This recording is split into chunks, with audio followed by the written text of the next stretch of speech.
बिस्मिल्लाहिर्रहमानिर्रहीम। अस्सलाम वालेकुम। इनसाइड स्टोरी के साथ मैं हूं मोहसिन बिलाल। आज जिनके यहाँ मैं बैठा हुआ हूं वो किसी तारुफ के मुहताज नहीं है।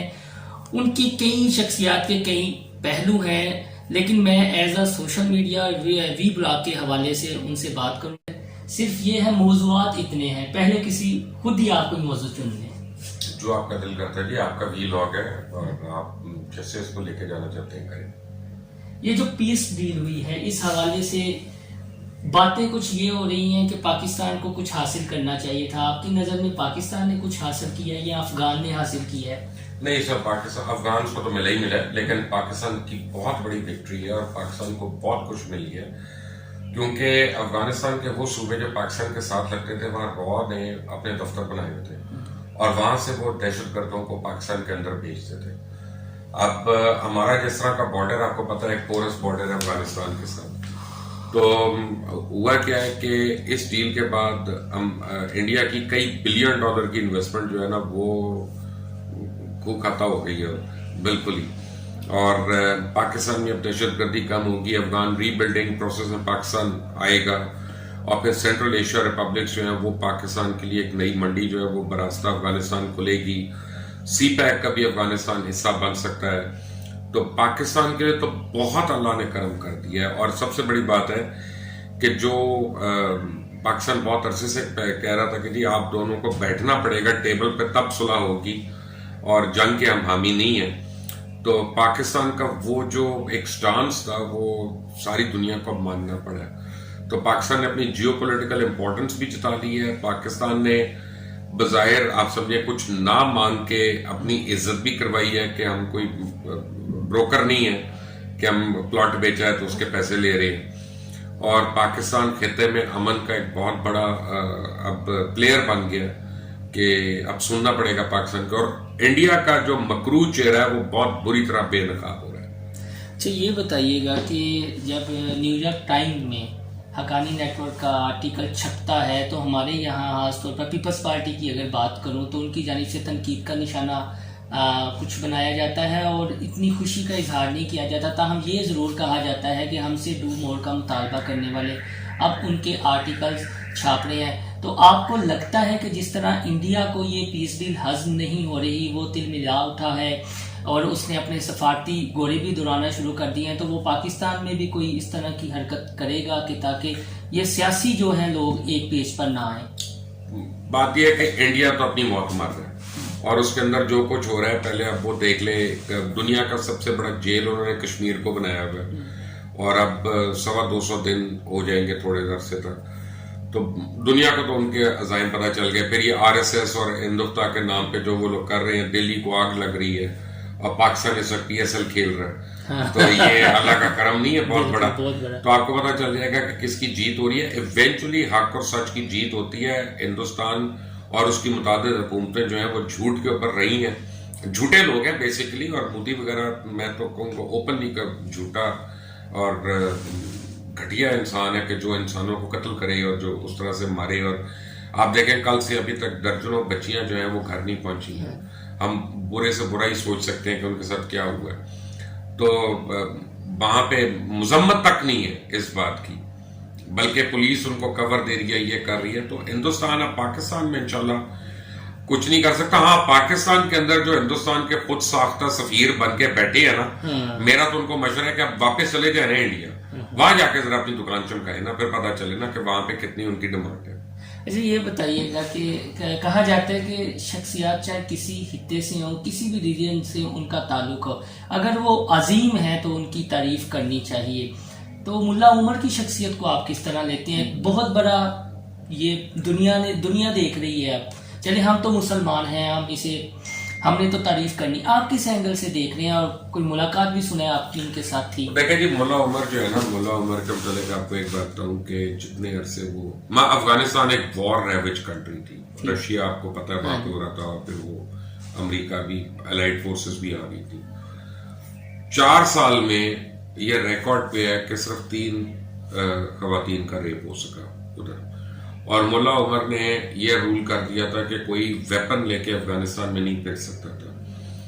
तो 4 साल में 2 या 3 कत्ल की वारदातें हुई थी, उससे ज्यादा नहीं हुई। फिर उन्होंने जो उनकी सबसे बड़ी कमाई का जरिया था हीरोइन और ये ओपीएम वगैरह, उसकी काश जो थी उसके ऊपर बैन लगा दिया था और लोगों ने खुद से जलाई है, अपनी फसलें जलाई हैं। तो उसका होल्ड बहुत था क्योंकि वो फ्रंट से लीड कर रहा था और जाती एग्जाम्पल से लीड कर रहा था। मुल्ला उमर ने कभी एक दफा भी पाकिस्तान की तो बुराई नहीं की, ना उसने कभी पाकिस्तान को धमकी दी। मुल्ला उमर के मतलब बड़े लोग जो है ना वो गलत फहमियों का शिकार है, क्योंकि उसके नाम के साथ मुल्ला लग रहा था तो हम जरा लिबरल टाइप लोग जो हमें कहना, वो जो भी हमने कहना, लेकिन एक्चुअली तो अगर आप एक सिक्योर सोसाइटी का आप जब उठा के देखते हैं ना मॉडल, तो वो तो मुल्ला उमर ने दिया था सबसे पहले। और मैं आपको बताऊं कि मुल्ला उमर ने मजहब की बुनियाद पे नहीं हुकूमत की थी, ये गलत कॉन्सेप्ट है। उसने सोशल तहरीक के उस पे की थी शुरू हुकूमत। अफगानिस्तान में एक किस्सा हुआ था कि जिसमें 2 खवातीन बच्चियों का इस्मत दरी का मसला हुआ। उनकी माँ मुल्ला उमर की मस्जिद में आ गई कंधार में, उसने वावेला किया, ये अपने 6 स्टूडेंट्स के साथ निकल के गया, इसने उनको बदला ले लिया। अब वो स्टूडेंट्स के साथ और लोग मिलना शुरू हो गए, तो स्टूडेंट्स की वजह से इनका नाम तालिबान पढ़ना शुरू हो गया। तो ये शुरू ही एक सोशल मूवमेंट हुई थी। यानी इन्होंने वो एक खत भेजा जो मदरसे रास्ते में जगह आती गई जो मेरे साथ है। अब उस वाकये की जानिब अब थोड़ा सा मुल्की हालात की जानिब बात कर ली जाए। मौज़ूआत मुल्की भी बहुत ज्यादा है।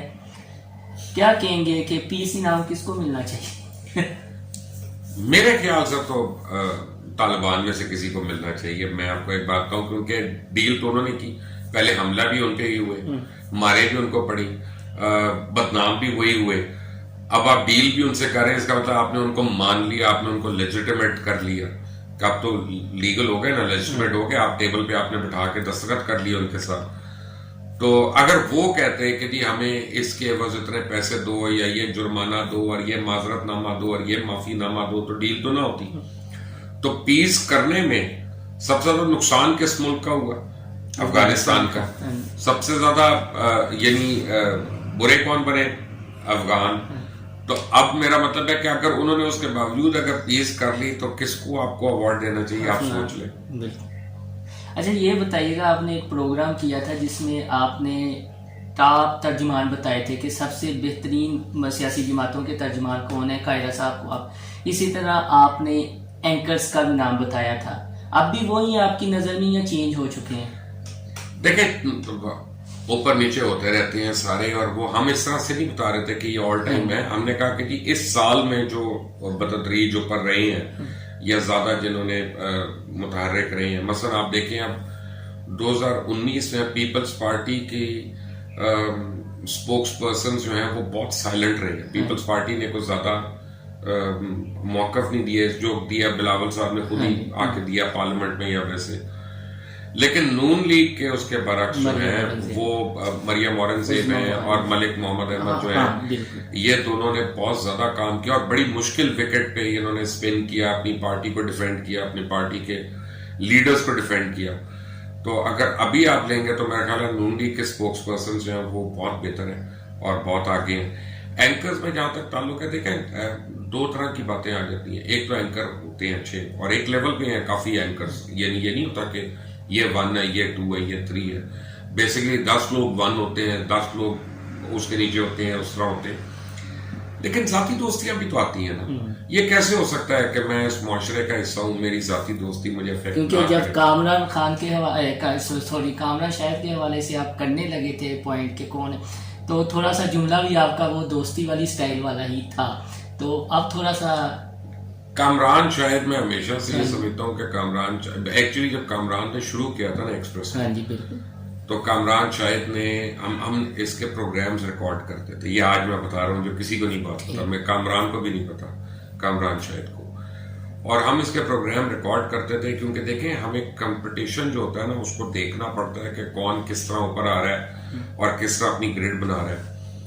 तो कामरान शाहिद को हमने कहा कि यार ये जो है ना ये रुकेगा नहीं लड़का कहीं पे, इसको अगर इसको फॉलो करें या इसको मॉनिटर करें या इसको देखें कि ये क्या करता है। तो कामरान शाहिद के ऊपर तो हमने कई महीने लगाए उसको स्टडी करने में। तो ऊपर से फिर मेरी उससे दोस्ती भी है, वो छोटे भाइयों की तरह है, तो ऑब्वियसली एक वो फैक्टर बनता है।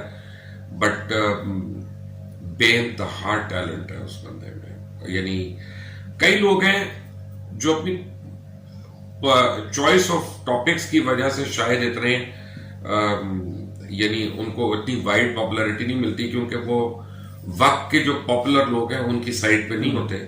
जैसे मैं कहता हूँ कि पिछले 1 साल में मैं देख रहा हूँ कि बहुत अच्छे प्रोग्राम जो किए हैं और बड़ी रिसर्च के बाद वो मंसूर अली खान ने किए हैं और एक्सप्रेस में बहुत बड़े बड़े प्रोग्राम किए। टैग क्यों लग जाते हैं? मसलन टैग अपना जब हमें को उसकी बात का जवाब ना हो तो हमने उसको टैग लगा दिया।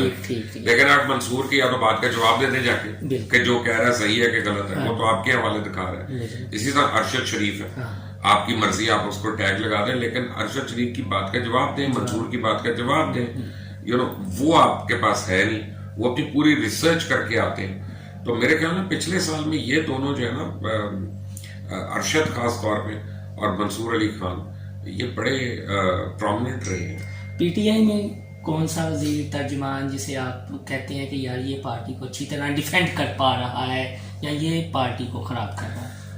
देखिए, खराब करने का तो लोग फैसला कर रहे हैं, लेकिन और खासतौर पे वो जो पार्टी के लोग हैं ना, वो बता सकते हैं कि उनकी पार्टी को कौन खराब करे। लेकिन तर्जुमानी हमने देखा है कि बहुत से ऐसे लोग हैं जो उनके बेहतर तर्जुमान है, जैसे मियां असलम है, मियां असलम इकबाल बहुत सेंसिबल और कूल आदमी है। वो मैं आपने मेरी चॉइस पूछी है, मैं पीटीआई की चॉइस नहीं बता रहा है उनकी। अच्छा, इसी तरह और एक दो लोग हैं ऑफ लेट, मैं समझता हूँ कि फिरदौस आशिक अवान साहिबा जो हैं, हमारे सियासी खिलाफात तो हो सकते हैं उनसे, लेकिन वो सही स्पिन कर लेती हैं, तर्जुमानी कर लेती हैं, गुस्से में भी नहीं आती और यानी हैंडल भी कर लेती हैं। जो पॉलिटिकल लोग होते हैं ना, वो हमेशा बेहतर तर्जुमान होंगे बनिस्बत टेक्नोक्रेट के। मसलन मैं इतना अच्छा तर्जुमान नहीं बन सकता किसी का बनिस्बत एक सियासी आदमी के, क्योंकि वो अपने वर्कर्स के बीच में रहता है, उसको उनकी हीट मिल रही होती है, तो वो उनकी पल्स भी समझ रहा होता है, तो वो उसकी चॉइस जो होती है ना, वो उस तरह की होती है कि जिसपे स्पिन हो गया। बशर भाई, एक हमारी जनरेशन है जिससे, और एक हमारे बाद की जनरेशन है जिसे जी जनरेशन कहा जाता है। एक आप वाली जनरेशन है, एक आपसे पीछे वाली जनरेशन है। अगर जर्नलिज्म की ही बात की जाए तो हसन निसार साहब और या मकबूल जान साहब और हारून रशीद साहब, ये 3 फेजेज ऐसे हैं जो कह लें कि हर जनरेशन में एग्जिस्ट कर रहे हैं। इन तीनों को किस तरह आप लेते हैं? देखें, ये तीनों जो है ना, अब जर्नलिस्ट से ज्यादा ओपिनियन मेकर्स हैं। इनको जर्नलिस्ट कहना जरा ज्यादती है, ये ओपिनियन मेकर्स हैं और ये कायदीन में से आप कह लें इनको, फ्रंट लाइन में से। लेकिन कुछ लोग हैं जिनका आपने नाम ही लिया, जैसे नजीर नाजी साहब, ठीक है ना, और भी बड़े लोग हैं। नहीं, वो अब उनकी उम्र की एक मसला है ना, लेकिन अभी भी हमारे दरमियान बहुत बड़े बड़े नाम हैं और बहुत बड़े बड़े लोग हैं। इरशाद आरिफ साहब हैं, वो हैं, मुजीबर रहमान शामी हैं, ये कदावर लोग हैं और जर्नलिज्म को समझने वाले लोग हैं, और बल्कि जर्नलिज्म शुरू कराने वाले लोगों में से भी इनमें से कुछ का नाम आएगा, जिसमें हमारे कई और साथी भी हैं और काफी सीनियर हैं। अगर मैं अपनी उम्र की वजह से अगर नाम नहीं हर एक का मुझे आ रहा तो वो एक और बात है, but there are many people. Hasan Nisar और या मकबूल जान, मैं समझता हूँ ये ओपिनियन मेकर्स हैं, इनकी कही भी बात लोग दिल पे लिख लेते हैं। तो ये सिर्फ रिपोर्ट नहीं कर रहे, ये सिर्फ ये नहीं बता रहे कि ऐसा हुआ, ये जो है आपको एक नैरेटिव देते हैं, ये आपको एक लाइन ऑफ एक्शन देते हैं, ये आपको सोचने पे मजबूर करते हैं, ये झटके देते हैं। तो ये तो ओपिनियन मेकर्स हैं। ये बताइएगा, आप उन चंद एंकर्स में हैं, मीडिया पर्सन्स में हैं जिन्होंने यूट्यूब शुरू किया सबसे पहले, तो आप टॉप ट्रेंड भी हैं, आपको लोग सुनते भी हैं।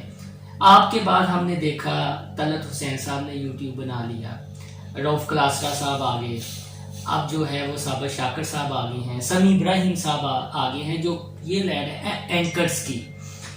तो इनमें से वीला किसका अच्छा जा रहा है? साबिर शाकिर इस वक्त सबसे आगे जा रहे हैं और इसमें कोई दो राय नहीं है। तलत हुसैन का तो बिल्कुल फ्लॉप हो गया है। वो जो और भी कुछ लोग हैं बड़े नाम नहाद, उनके भी फ्लॉप। उसकी वजह यह है कि जैसे साबिर के ऊपर लोग ट्रस्ट करते हैं, नहीं टैग होगा, टैग से फर्क नहीं पड़ता, मेरे ऊपर टैग है, लेकिन यह कि अगर लोग ट्रस्ट करें कि यार ये जो खबर दे रहा है वो सही है, तो वो आपकी वैल्यू बन जाती है। क्लासरा साहब जो है ना, क्लासरा साहब का अब मेरा ख्याल है कि ऑफ लेट उठना शुरू हुआ है। रऊफ क्लासरा की एक अपनी क्रेडिट है, और रऊफ क्लासरा का आपको इसलिए लेट स्टार्ट लगेगा क्योंकि रऊफ क्लासरा को मैं जानता हूँ ज्यादा ओवरसीज में लोग देखते हैं। हर एक एंकर की अपनी अपनी नीश होती है। तो क्लासरा साहब जो है ना वो ओवरसीज लोगों में, सोहेल बड़ाइच है, सोहेल बड़ाइच ओवरसीज में बहुत ज्यादा पॉपुलर है, और उनका नजरिया लोग ना सिर्फ सुनते हैं बल्कि फॉलो करते हैं। इसी तरह क्लासरा साहब है। साबिर शाकिर का हर एक को ये पता है कि इस्लामाबाद में बैठा है, चैनल के ऊपर बड़े मेजर चैनल पे, ARY पे, उसके ब्यूरो में है, मेल मिलाप है, इस पर खबर होती है। तो साबिर शाकिर को कभी भी आप नजरअंदाज ना करिएगा, वो खबर के हवाले से वो हमेशा आगे रहेगा। बशर भाई, आपने उस दौर में कुछ हमारे मीडिया के जो मुकद्दस गायें थी आपने अपने शोज में उन्हें ललकारा भी, उनकी सोफे पे तस्वीर भी लगाई, फिर हामिद मीर साहब भी हमेशा डरने लगा कभी कि यार यानी ट्रेंड सेटर बनना और एंगल से प्रोग्राम करना, फिर एक मखसूस तबके की जानिब से टैग भी लग जाना, जिस तरह हम कहते हैं कि यार ये तो मुबशर साहब वन साइडेड कर रहे हैं शायद। तो कभी फील हुआ, या कोई कॉलिंग वगैरह तो आती होंगी, जिस तरह जिसको कॉल ना ये कहते हैं वो साफी नहीं। बात यह है, कॉल तो हम किसी हाउसिंग सोसाइटी पे करते हैं तब आ जाती हैं, ये तो फिर आप बड़े चीतों के नाम ले रहे हैं। ये अगर कहूँ ना कि डर नहीं लगता तो वो तो झूठ है। कभी कभी तो इंसान सोचता है, कभी कभी आदमी अपने बच्चों को देखता है, कभी कभी डर लगता है।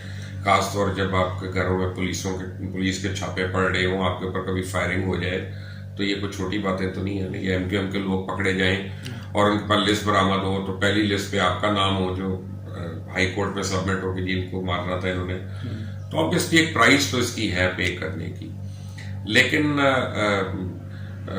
जहां तक टैग लाइन की बात है, तो टैग तो बड़े आराम से लोग लगा देते हैं, लेकिन स्टोरियों को भी तो जुटलाइना, ये भी तो बताए ना कि क्या गलत कहा था और क्या सही कहा था। अच्छा, कभी कभी मुश्किल भी होता है स्टोरी को प्रूव करना। मसलन आप यहाँ पे बैठे हैं, हम 4-5 लोग बैठे हैं, और हम कोई पॉलिटिकल एक प्रोसेस डिस्कस करें कि जी लेट से 2 महीने के बाद ऑपोजिशन ये कर सकती है, ये कर सकती है। अब वो फर्ज करें होता है या नहीं होता, कोई और फैक्टर तो कह दे कि जी ये स्टोरी गलत हो गई। वो स्टोरी गलत नहीं होती, क्योंकि आपकी पॉलिटिक्स अनप्रिडिक्टेबल है, और कई चीजें आप प्रिडिक्ट कर सकते हैं, कई चीजें आप नहीं प्रिडिक्ट कर सकते। कुछ लोग हमसे जो कमरों के अंदर बात करते हैं, पब्लिकली आके वो अपने स्थान से मुकर जाते हैं। कितने नून लीग के लोग हैं जो आके यहाँ पे मियाँ साहब की बुराइयां करते हैं और ओपनली करते हैं, और बाहर जाते हैं तो वो हमारे शो पे बैठ के हमसे लड़ाइयां करते हैं।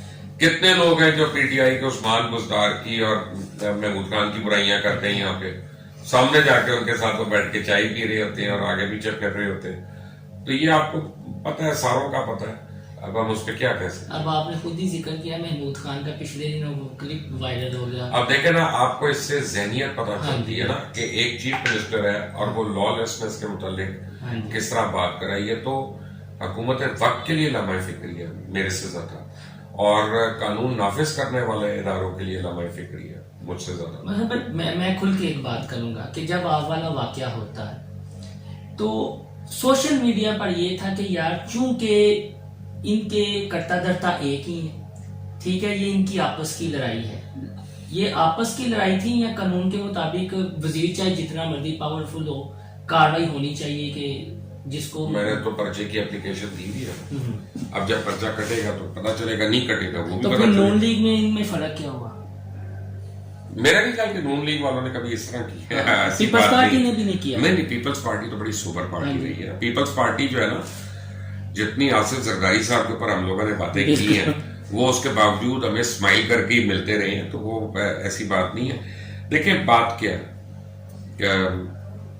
मेरी गाड़ी का सड़क पर टक्कर हो गया, जिसकी मर्जी गलती हो, अब मैं कहता हूँ 100% दूसरी गलती उसने पीछे से मारी, मुझे ये हक तो नहीं है ना कि मैं दस्तों गिरफ्तार हो जाऊं, या मैं 4 गार्ड मेरे साथ हैं तो वो उसको पकड़ ले और उसके बाद मैं उसकी शो मारूं, या तो फिर मैं अकेला करूं ना, तो फिर भी पता चले ना। तो 4 गार्ड आपको पकड़ ले आके और ऐसा करें, तो अभी तो ये चलेगा, मैंने रिपोर्ट की हुई है, देखते हैं क्या होता है। लेकिन एक आपको मैं फैक्ट बताता हूं, कि जब कानून की हुक्मरानी होगी ना पूरी तरह, तो फिर ये सारी बातें खुद ही सही और गलत हो जाएंगी। पूरी दुनिया में, वेस्टर्न वर्ल्ड में, आप किसी की गाड़ी को पीछे से अगर टक्कर मारते हैं ना, तो वो पीछे से मारने वाला ही कसूर है। वो ये नहीं कहेंगे कि अगले की ब्रेकें फेल हो गई, उसने ये कर लिया तो वो कर लिया। वो कानून उन्होंने क्लियर कर लिया वहां पे। तो जब कानून की क्लैरिटी हो जाएगी ना कि मेरे लिए अलग नहीं और आपके लिए अलग नहीं है, तो फिर पता चल जाएगा। अब ये देखें, बड़ी बात हुई थी कि आटा तस्कीरा दोजों को पकड़ेंगे और सजा देंगे। अभी तक तो नहीं किसी को सजा हुई, ना चीनी वालों को हुई है, ना टमाटर वालों को हुई है, ना दवाइयों वालों को हुई है। तो जब सजा होना शुरू हो जाएगी ना, तो फिर सब सुकून। बशर भाई, आप इमरान खान के करीब तरीन जो एंकर्स हैं या साफी हैं उनमें शुमार होते हैं। कहा जाता है इमरान खान को भी ये फवाद चौधरी, फयाजुल हसन चौहान या इस तरह के लोग पसंद है, इसलिए वो जिसको चाहते हैं, जिस तरह फयाजुल हसन चौहान भी करते हैं, मीडिया को क्रिटिसाइज या बोल दिया जिस अंदाज में, फवाद चौधरी भी हैं।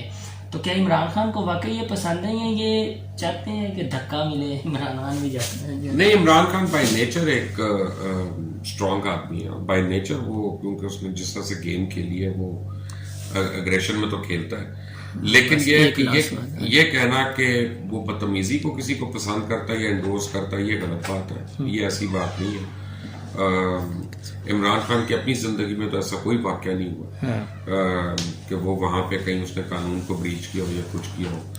लेकिन मैं आपको बताऊं कि पीटीआई का एक बड़ा प्रॉब्लम है कि मरकज में 4 सीटों की मेजॉरिटी है, यहाँ पे भी थोड़ी सी है। तो अगर 3 लोगों को निकालते भी हैं तो फिर हुकूमत भी पूरे खतरे में पड़ जाती है। तो ये उस माइनर मेजॉरिटी की वजह से बड़े लोग नाजायज फायदा उठा रहे हैं। अच्छा, लास्ट में अब हम आपके पास आए हैं तो एक खबर ही दे दें। हरीम शाह एंड कंपनी कौन है सरपरस्त? बहुत बड़ा ये सवाल। हरीम शाह एंड कंपनी का सबसे बड़ा सरपरस्त जो है ना, वो एक टर्की मुआशरा है। और यानी ऐसी कोई भी लड़की होती है, वो उसकी ठरक में उसके भाई भी बन जाते हैं, बाकी रिश्तेदार बनने की भी ख्वाहिशात होती हैं। और यही उनकी ताकत होती है कि जिस वक्त आपको क्लैरिटी ये होगी ना कि यार ये सही और गलत की जो मैंने पहले बात की, तो फिर ऐसे लोगों को कभी तकवीत नहीं मिलेगी। यानी आपने समंदर को कुर्सी में बंद कर दिया है और कुछ चाहते हैं कि हम भी बहती गंगा से फिर हाथ धोने। नहीं, अपना ये जो होती है ना, ये जो खास, चले मेरे लफ्ज नहीं मेरे पास, मैं कहूँ कि ये जो दिमाग का कीड़ा है ना, ये हाथ धोए बगैर भी खुश हो जाता है। इसका तो प्रॉब्लम नहीं है। चलो, बहुत शुक्रिया मुबशर भाई, आपने टाइम दिया। मुबशर रुकमान साहब से हमने खुलकर बातें की हैं। थोड़ा सा ये था, चूंकि पीस प्रोसेस है तो उस हवाले से उनकी राय जानना ज़रूरी था। इमरान खान और उनके वज़रा के हवाले से, अपनी बरादरी, साफ़ी बरादरी के हवाले से, हम नेक्स्ट वीडियो इनकी लाइफ के हवाले से इनके साथ गुफ्तगू करेंगे। किसी दिन टाइम निकाल कर इनके पास आएंगे। आपको मेरी ये वीडियो पसंद आए तो मेरा चैनल इनसाइड स्टोरी सब्सक्राइब करना ना भूलिएगा। अल्लाह हाफिज़।